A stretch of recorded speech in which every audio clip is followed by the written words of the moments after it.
Along with our NATO allies, we committed to NATO's new defense pledge of investing 5% of our annual GDP in the next decade. Canada's government has unveiled a dramatic pledge to raise defense spending to 5% of GDP over the next decade. Ottawa presented it as a turning point, a chance to prove the country can defend itself without leaning on Washington. Yet the reality is very different. With Trump's tariffs already cutting deep into Canadian exports and a weakening job market, this promise adds a crushing burden to an already strained budget.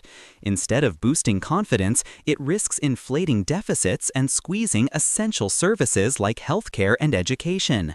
What was meant to project strength instead highlights economic fragility.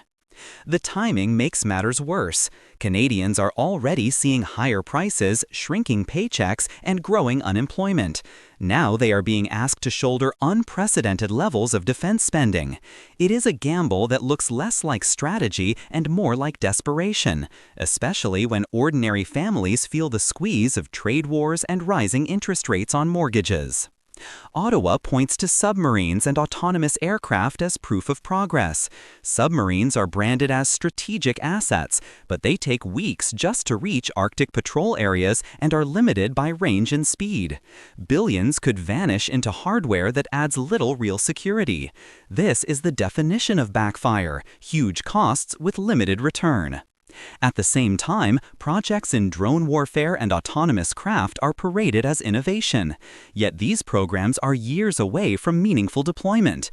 They sound bold on paper, but for a country under immediate pressure from tariffs and economic slowdown, the benefits are far too distant. Shiny announcements may play well on television, but in practice, they drain resources that Canadians need today. And every dollar spent here is a dollar not spent on making Canadian industries competitive against Trump's tariff regime.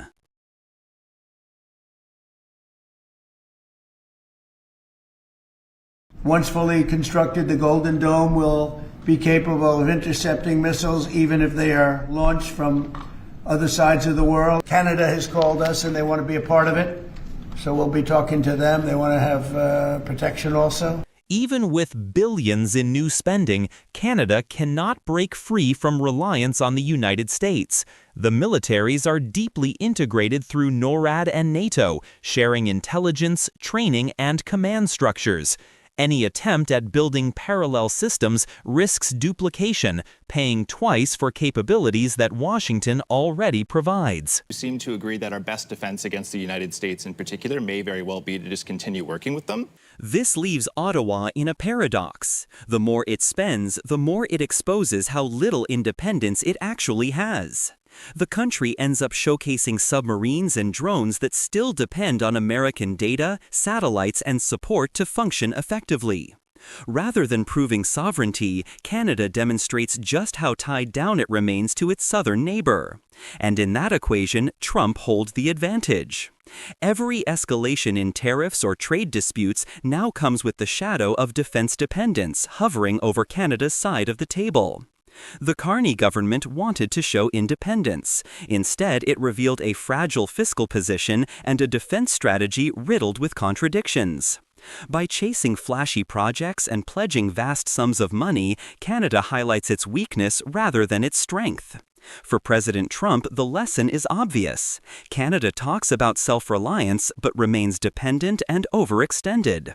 This imbalance gives Washington leverage in every negotiation. Trump can press harder on trade, knowing Ottawa has no real escape. Canadians are left with higher costs, rising debt, and the bitter realization that big spending has not made them safer or stronger. In trying to prove itself, Canada has managed to backfire, exposing its limits and reinforcing Trump's dominance in the process. And if Ottawa continues down this path, the worst may still be ahead. The more Carney insists Canada is ready to stand alone, the more he proves the opposite. For households already struggling, that contradiction will translate into fewer jobs, weaker public services, and rising frustration. In the end, Canada is paying more, getting less, and watching Trump tighten his grip on every negotiation that matters. And if Ottawa continues down this path, the worst may still be ahead. The more Carney insists Canada is ready to stand alone, the more he proves the opposite. For households already struggling, that contradiction will translate into fewer jobs, weaker public services, and rising frustration. In the end, Canada is paying more, getting less, and watching Trump tighten his grip on every negotiation that matters. They are. And, this is an existential threat to Canada's auto sector. And there is no such thing as Canada's auto sector, of course. It is an integrated North American auto sector. But Donald Trump is looking to end that. Canada's auto industry is now living through a slow-motion crisis. Prime Minister Mark Carney has spoken with Donald Trump more than once in recent weeks. So we're looking now, given that we've got the best deal, to really focus in on those strategic sectors and prepare the groundwork for that broader discussion on CUSMA. That's what we're doing. Yet the outcome is always the same: talks without results. The tariffs that hit Canadian goods outside of CUSMA remain firmly in place at 35%. While Trump projects strength by dictating the terms, Ottawa is left waiting for a deal that never comes. Every day of delay translates into more uncertainty for workers and factories in Ontario and across the border supply chain. For a sector that depends on clear rules and predictable costs, this limbo is not stability. It is a slow bleed. The question is no longer whether Carney can keep talking. The question is how long Canadian workers can survive without relief. The auto sector is not just another export, it is the backbone of Canada's manufacturing economy. Hundreds of thousands of jobs rely on assembly lines and parts suppliers tied directly to U.S. plants. But the tariffs have turned that backbone into a weak spot. Steel and aluminum now face 50% duties. Copper is also under pressure. All of these metals are core to producing cars, from frames to wiring. Costs are climbing, and Canadian producers are squeezed harder than competitors abroad. Mexico, for instance, was granted a 90-day delay on new tariffs, buying its auto sector precious breathing space. Canada was offered nothing. The imbalance is clear. Ontario's plants are paying more, while Mexican factories expand their advantage. Analysts warn that market share will not wait. U.S. automakers will shift orders quickly, leaving Canada behind. Already, some plants are cutting shifts, and union leaders warn that layoffs are not a distant threat, but a present reality. Mark Carney entered office promising calm and capable leadership. But calm has become costly, and patience is starting to look like weakness. Instead of urgent measures to shield auto workers, Canadians are told to wait for a fall budget, described as both austerity and investment. The contrast could not be sharper. While Trump moves aggressively, Ottawa moves cautiously. Families in Windsor and Oshawa do not feel reassured by language about future infrastructure or housing announcements. They want action to save jobs today. Opposition voices point out that Carney talks about strategy, yet delivers little to the auto plants losing orders right now. His backfires are piling up. By holding off on real confrontation, he hands Trump the upper hand. By hesitating on direct support, he loses credibility with the very workers who most need relief. The longer Canada goes without a deal, the deeper the damage becomes. The auto industry is more than cars. It represents community stability, regional identity, and the livelihoods of hundreds of thousands. Without concrete action, every week of silence means more layoffs, more lost contracts, and more pressure on households already struggling with inflation. Carney's decision to wait and talk has backfired badly. Canada is left exposed, and its most important sector is sliding toward crisis. Trump has shown he can dictate the pace. Carney has shown only delay. For Canadian workers, the cost of this imbalance is brutal and immediate. The longer Ottawa drags its feet, the more likely it becomes that the collapse of the auto sector will be remembered not as a natural shock, but as a political failure. And if nothing changes soon, the worst may still be ahead. General Motors is pumping the brakes on layoff plans at its Oshawa plant, which builds the Chevy Silverado. The auto giant was planning to axe a third shift of workers at the beginning of November. That's now been pushed back to January 30th. General Motors may have postponed mass layoffs at its Oshawa plant, but the story is not one of triumph. It is a brief pause in a crisis that continues to deepen. 750 workers will stay on the job until the end of January 2026, and the union has called this a win. Ottawa was quick to echo that message, as if the problem had been solved. But let's be clear, this was not the result of Mark Carney's leadership. It was a reluctant delay from GM, forced by the pressures of tariffs and shrinking demand. What Carney branded as stability is nothing more than a reprieve. The question now is simple. Is this really his solution, or just a painkiller masking a deeper disease? The real driver here is Trump's auto tariffs. They hit Canadian production hard, and GM responded by cutting shifts. Workers were told their livelihoods were disposable, sacrificed in a trade war they never asked for. Instead of finding leverage or striking a deal, Carney's government stuck with strategic patience. That patience backfired. While Washington set the rules, Canada was left waiting, watching, and bleeding jobs. Even parts supplier TFT Global followed the same script, pushing back 250 job cuts until January. But that still leaves over 1,500 livelihoods hanging by a thread. And this is just one chain of suppliers. Multiply that across the auto sector, steel, aluminum, electronics, and the true impact is enormous. Trump's tariffs were called dirty politics by the union, and they are right. But what makes it worse is Carney's weak response. While Trump acts, Canada reacts. And when you are always reacting, you are always losing. The numbers tell the truth. Oshawa's unemployment rate has climbed to 9%, the second highest in the country. Windsor is worse, above 14%. These are not abstract statistics. They represent families watching their futures collapse and communities hollowing out. Every lost shift means less money spent in local shops, less tax revenue for city services, and more stress on households already drowning in debt. Auto towns like Oshawa and Windsor were once symbols of middle-class security. Now they are ground zero for political failure. Mayors are sounding the alarm. Unions are bargaining every single day to keep the third shift alive. Yet, while workers and local leaders fight for survival, Carney's cabinet sits in Ottawa slow to act, chasing dialogue while factories fall silent. And let's be honest, people are losing faith. They see government press releases about resilience while their neighbors line up at food banks. They hear speeches about strategic partnerships while the only thing growing is the unemployment line. Carney's inaction is not just economic weakness, it is political betrayal. This is the bigger picture. Trump moves aggressively, imposing tariffs with one signature. Canada responds timidly, clinging to patience as if waiting alone will shield us. The reality is harsher.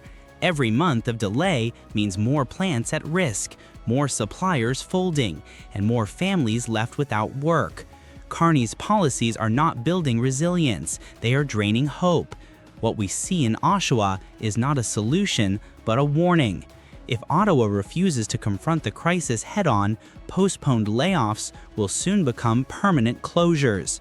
The road ahead is paid for the pressure, and the worst is yet to come. And when it arrives, Carney will have no one to blame but himself.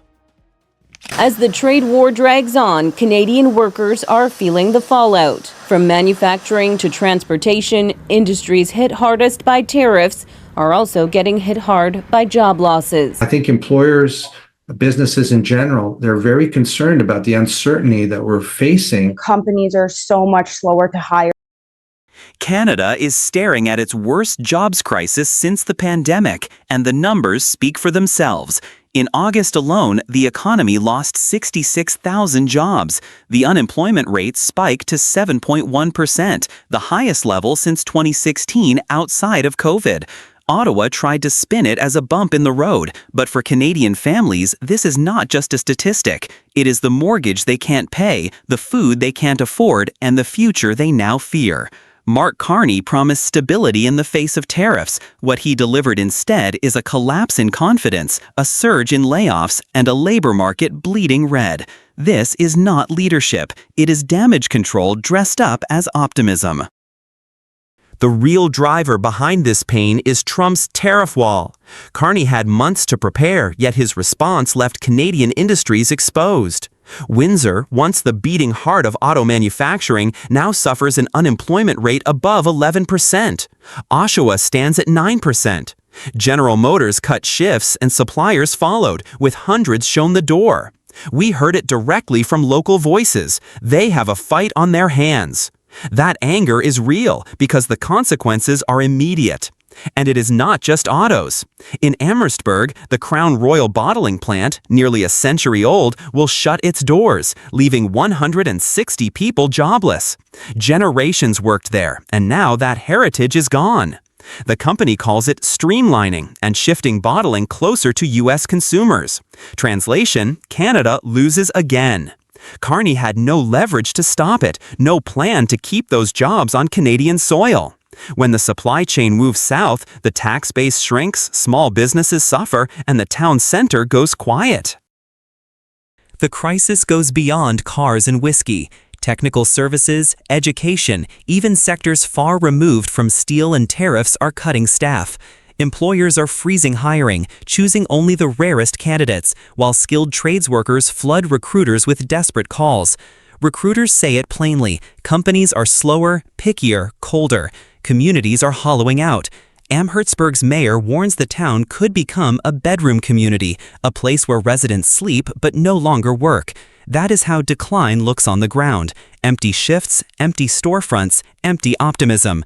Carney touts diversification, special incentives, and patient strategy. But waiting does not pay the bills. Press releases do not reopen plants. If the policy can't anchor production through a tariff storm, it isn't strategy, it's surrender. And every week of drift deepens the scarring. Apprentices leave the trades, families move out, and the next investment skips Canada altogether. Now the Bank of Canada is weighing an interest rate cut, hoping to soften the blow. That is not a plan. It is a band-aid on an industrial wound. Meanwhile, Trump dictates the rules, raising tariffs, moving factories, forcing corporations to shift operations south. Carney reacts, always one step behind, never setting the tempo. Canada's workers pay the price. Families in Windsor, Oshawa, and Amherstburg know exactly what Carney's leadership means: layoffs, lost income, fading communities. Even the U.S. is wobbling, just 22,000 jobs added last month, yet Ottawa still cannot find leverage or certainty. The truth is inescapable. Tariffs may start in Washington, but the collapse is happening in Canada. If Ottawa keeps confusing strategic patience with passivity, the backfire will grow. Interest rate cuts cannot rebuild factories, only hard results can. Until Carney stops praising stability and starts delivering it, this will not be the bottom. It will be the warning siren before the next wave of job losses. Doubling production at the LNG Canada plant in Kitimat is one of the 5 major projects unveiled by Ottawa Thursday, getting fast-tracked approvals and potentially federal funding. We know we can't control what other nations do. So we're focused on what we can control, building our strength right here at home. Mark Carney stood in front of cameras and promised Canadians a new era. LNG, he said, would turn Canada into an energy superpower. Ottawa fast-tracked 5 so-called nation-building projects, and at the top of the list sat LNG Canada in Kitimat. The government bragged about doubling production, becoming the second-largest facility of its kind in the world, and diversifying Canada's markets beyond the United States. On paper, it looked like a bold plan to fight back against Trump's tariffs. In reality, it exposed cracks that Carney could not control. From day one, the announcement triggered backlash. Instead of uniting Canadians, LNG became a lightning rod for division, doubt, and distrust. The first blow came from within British Columbia. The Union of BC Indian Chiefs blasted the project, saying there had been no real consultation with First Nations before Ottawa pushed it forward.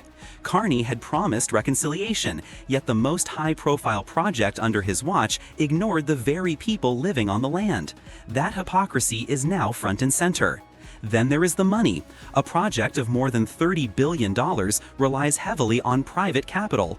Ottawa is dangling modest incentives, but the reality is clear. Without massive outside funding, Kitimat cannot move forward at the speed Carney promised. Instead of projecting strength, the LNG flagship highlights Ottawa's dependence on corporate investors and weakens confidence that Canada can truly deliver, raising fears that taxpayers will ultimately be left covering ballooning costs and cleaning up the political fallout. Out west, the Alberta premier looked for reassurance that pipelines would follow. All she got was a vague nod to a carbon capture project on a secondary list. For Alberta, it sounded like delay and betrayal. For British Columbia, it looked like Ottawa was trampling Indigenous rights. Carney's strategy was supposed to shield Canada from Trump's tariffs. Instead, it has fueled interprovincial tension. Alberta sees obstruction, BC sees disrespect, and the opposition in Ottawa sees incompetence. Even as American tariffs keep squeezing Canadian industries, Carney has managed to create a crisis at home. The promise of energy independence is already backfiring into political fragmentation, exposing a prime minister unable to keep his own country aligned while pretending to face down Washington. The more he insists on calling this leadership, the more Canadians see a government stumbling, failing to deliver clarity, and leaving provinces to fight among themselves. Carney sold LNG as the silver bullet. He told Canadians it would open doors in Europe and Asia, blunt Trump's tariff wall, and deliver tens of thousands of high-paying jobs. What Canadians are seeing instead is delay, division, and disappointment. There are no tankers filled with new Canadian LNG heading to Europe. There are no pipelines breaking ground in Alberta. There are only headlines of Indigenous leaders furious at being excluded, provinces at odds with each other, and investors waiting on the sidelines. The tariffs keep hitting, the bills keep rising, and Ottawa's grand LNG gamble looks more like a stalemate than a strategy. The truth is simple. Carney overpromised and underdelivered. He wanted to look strong against Trump, but his LNG policy is backfiring badly. Far from becoming an energy superpower, Canada risks becoming stuck, unable to move fast enough at home, and still vulnerable abroad. For families watching costs climb, for workers waiting on jobs that never arrive, this is not a vision of strength. It is the reality of a government caught between rhetoric and results. And unless something changes, Canada's so-called LNG superpower plan may go down as one of the biggest failures of Carney's time in office. We know we can't control what other nations do. So we're focused on what we can control, building our strength right here at home. What we have today is Mark Carney, after 6 months, has not approved a single national project anywhere in Canada. He's not permitted a single major mine, pipeline, nuclear plant, or anything else. Canada is drowning under the weight of tariffs, job losses, and investor flight. At the very moment when the country needed bold leadership, Mark Carney promised to deliver speed and strength through so-called national projects. He vowed to cut red tape, to unleash construction, to rebuild the economy under pressure from Trump's tariff wall. Yet 6 months into his mandate, the first official list of priority projects has arrived, and it carries one glaring omission: no pipeline. Not a single oil pipeline, not even the hint of one. For a nation built on energy, the message is clear. Carney's grand vision has stalled before it even left the ground. The promise of build, baby, build has turned into a waiting game, and Canadians are paying the price. Communities that were promised prosperity now face silence, paperwork, and more delays. The backlash was immediate. Pierre Poilievre wasted no time calling Carney's record pathetic. He reminded Canadians that in just half a year, Carney has approved nothing. No mine, no nuclear plant, no pipeline. Meanwhile, 39 projects remain frozen in the regulatory maze, another 100 stuck in Saskatchewan alone. Investors have already voted with their wallets, pulling $62 billion out of Canada, the largest capital flight in modern history. 86,000 jobs have vanished, leaving families desperate while Carney smiles for the cameras. Poilievre's message was blunt. Canada doesn't need another Ottawa office sending emails, it needs bulldozers, workers, and shovels in the ground. His Canadian Sovereignty Act aims to tear down the Liberal anti-development barricades, carbon taxes, pipeline bans, Bill C-69, and reopen the country for business. In his words, Carney promised the fastest growth in the G7, but delivered the fastest collapse. Carney's defense is as weak as it is predictable. He claims pipelines are not off the table, but insists they require private investors to step forward. Instead of energy arteries, he dangles ports, Arctic infrastructure, and clean energy projects as proof of progress. But Canadians know better. Without oil pipelines, there is no serious plan to rescue jobs or revenues. That is why Alberta Premier Danielle Smith erupted, calling pipeline construction essential for national unity. She and other conservative voices blame Ottawa's stranglehold, an endless web of impact assessments, tanker bans, and anti-pipeline rules that scares companies away before they even submit an application. Carney hides behind the system, insisting he can, quote, work within the existing laws. The provinces call it what it is, paralysis. By clinging to bureaucracy, Carney is strangling the very lifeblood of Canada's economy, and every week of delay deepens the wound for energy workers who cannot wait any longer. And so Canada faces a stark choice.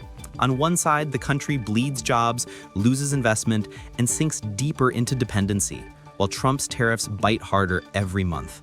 On the other side lies the promise of energy projects that could restore confidence, rebuild communities, and remind Washington that Canada is no pushover. But that path requires leadership, courage, and the will to cut through red tape. Instead, Carney clings to committees, studies, and empty promises. For ordinary Canadians, it means fewer paychecks, higher bills, and a shrinking future. The warning signs are flashing red. Unless Carney abandons his bureaucratic backfires and delivers real projects, pipelines included, Canada will remain stuck at a crossroads, waiting for growth that never comes. And if Carney refuses to act, history will remember him not as the man who built Canada up, but as the Prime Minister who let it fall behind. Prime Minister Mark Carney, meantime, now in Mexico on a big trade trip in the face of Donald Trump's trade war against Canada and Mexico as well. Mark Carney landed in Mexico City with cameras flashing, determined to show leadership in the middle of Donald Trump's tariff storm. Ottawa framed it as a whirlwind trade mission, just 36 hours long, but the timing said everything. Trump is preparing to reopen the North American Trade Pact, and instead of confronting Washington directly, Carney chose to look for cover in Mexico. For Canadians watching from home, the spectacle was jarring. At the very moment when livelihoods are threatened by steel, aluminum, and auto tariffs, their prime minister was trying to stage a partnership that risks being seen as a side deal. What was sold as diplomacy could just as easily be read as desperation. In Mexico City, Carney rushed to sign what he called a strategic partnership with President Claudia Sheinbaum. The agreement touched everything from trade and agriculture to health, infrastructure, and security. On the surface, it looked like a bold expansion of Canada's role in the continent.